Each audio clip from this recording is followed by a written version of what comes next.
신명기 39번째 시간입니다. 오늘 말씀은 신명기 23장 15절부터 25절 말씀입니다.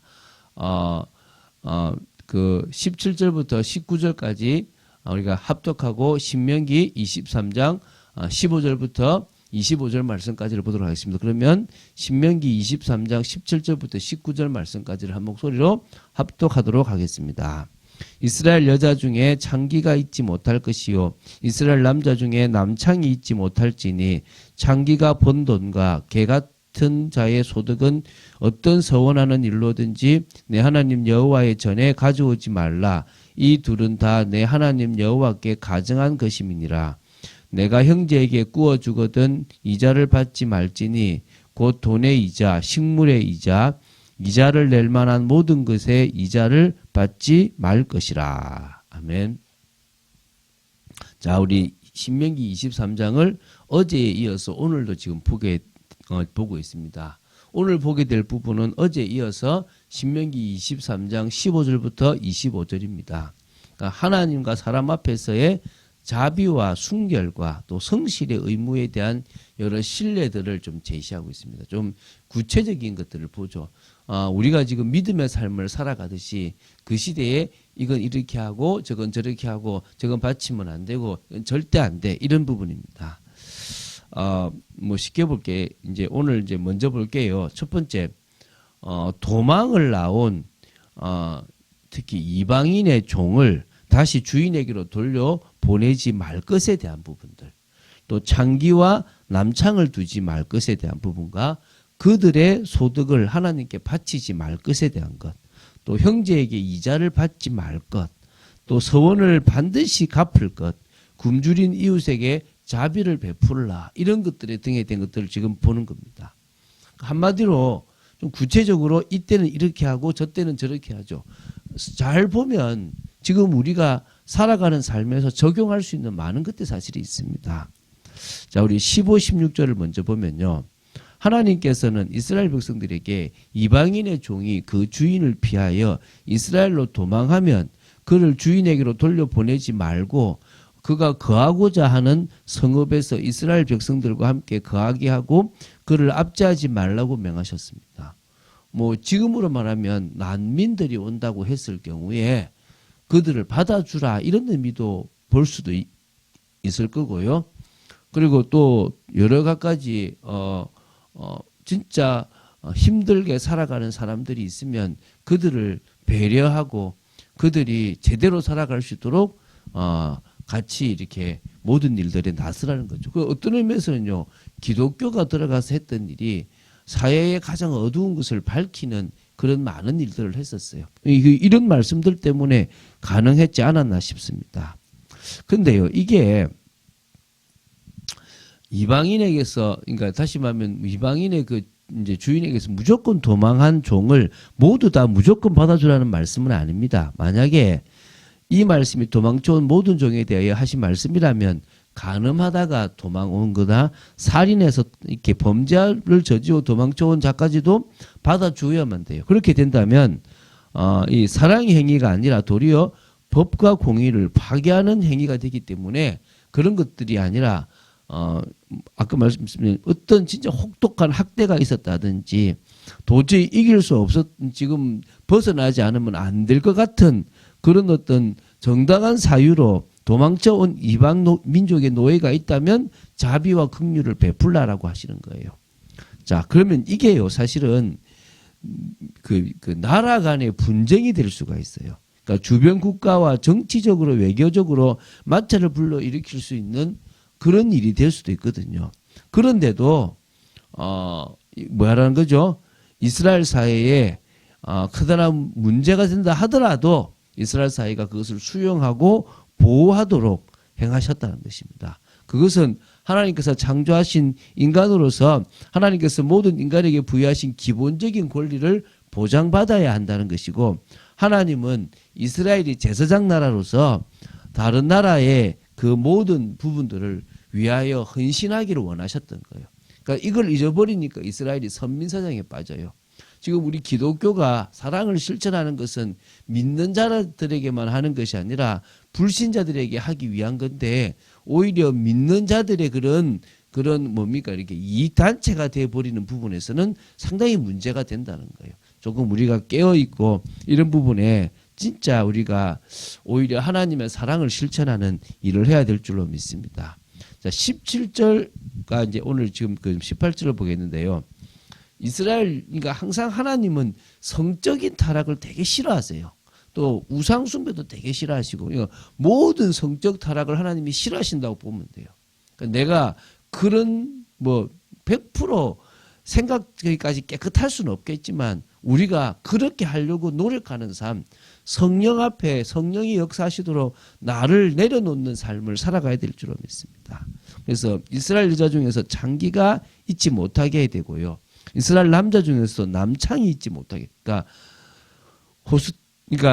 어쨌든 뭡니까? 여자든 남자든 결국 뭡니까?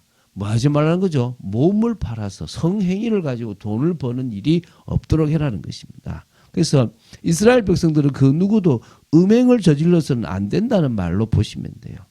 그래서 하나님께서 이 음행을 금하신 이유는 이 음행이 곧 인간을 향한 하나님의 사랑을 모독하는 행위가 되는 거예요.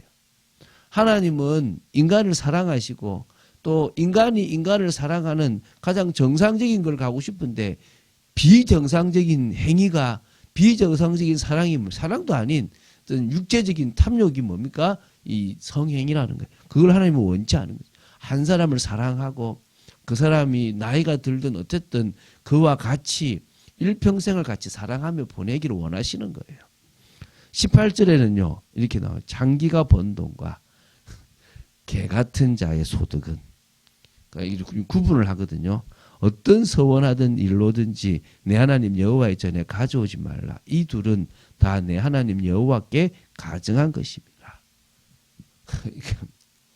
개 같은 자의 소득. 그러니까 다시 말하면 정말 하나님이 인정하지 않고 너무나 악을 행하는 자, 아무렇게나 살아가는 자가 번 소득은 하나님께서 받지 않는다. 그러니까 불의한 방법으로 얻은 모든 소득을 하나님은 예물로 받기를 원치 않는 거예요. 옛날에 그런 것들을 좀 제가 몇 번 했지 않습니까? 제가 막 지나가다가 뭐 이렇게 나무들이 있으니까 이제 공사장 저거 가져가서 우리가 뭐 이렇게 캠프파이 하면 좋겠다. 그때 제가 아는 분이 성경책을 보기 위해서 초를 훔치는 게 좋은 거냐 나쁜 거냐고 얘기를 하셨거든요. 그러니까 어떤 의미에서 우리가 하려고 하는 좋은 거라도 그것이 잘못된 돈으로 잘못된 헌금으로 잘못된 방식으로 얻은 것으로 해서는 안 된다고 보시면 됩니다. 자, 이제 19절 20절입니다. 형제에게 구워준 돈의 이자를 취하지 말라는 거예요. 그러니까 형제를 이윤축의 대상으로 삼아서는 안 된다는 거죠. 여기서 형제는 다시 말하면 바로 같은 민족, 이스라엘 민족 백성 전체를 가리키는 것입니다. 그러나 그러니까 그들은 같이 하라는 거고요. 이방인에게서는요, 타국인을 향해서는 구워준 돈의 이자를 취하여도 된다라고 얘기하는 거예요.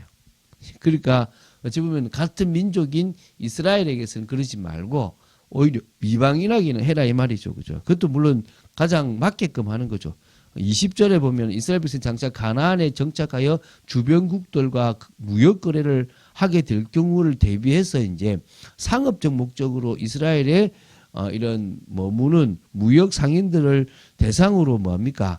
이렇게 그 고리 대금업을 할 수 있게끔 한 겁니다. 이제 너무 많은 이유를 하라고 이런 건 아니지만은 이거는 가능하다 이런 부분에 대한 이야기를 했다고 보시면 되겠습니다. 그러니까 우리가 그러면 믿는 자한테는 하지 말고 안 믿는 사람한테 하라 이 말 이렇게 보지 말고 돈을 빌려줘서 이익을 채리기보다는 오히려 뭡니까?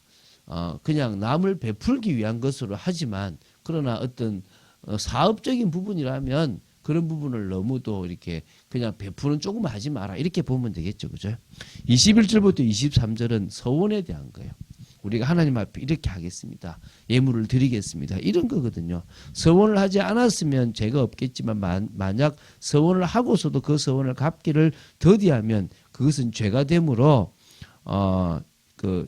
이렇게 입으로 연약한 그러니까 입으로 언약한 그대로 서원을 갚도록 이렇게 말씀하셨습니다. 서원한 것은 그것이 무엇이든지 비록 자기에게 해가 된다고 할지라도 지키라고 이렇게 시편 15편 4절 나오거든요. 그래서 이스라엘 백성들은 서원을 할 때 매우 신중해야만 했던 것입니다. 자신이 할 수 있고 또 자신의 믿음의 분량에 맞게끔 서원하면 되는 겁니다. 자존심 때문에 우리 아나니아 삽비라처럼 자존심 때문에 하는 서원이 된다면 그것이 오히려 죄가 될 수 있다는 부분들을 기억해야 될 것입니다.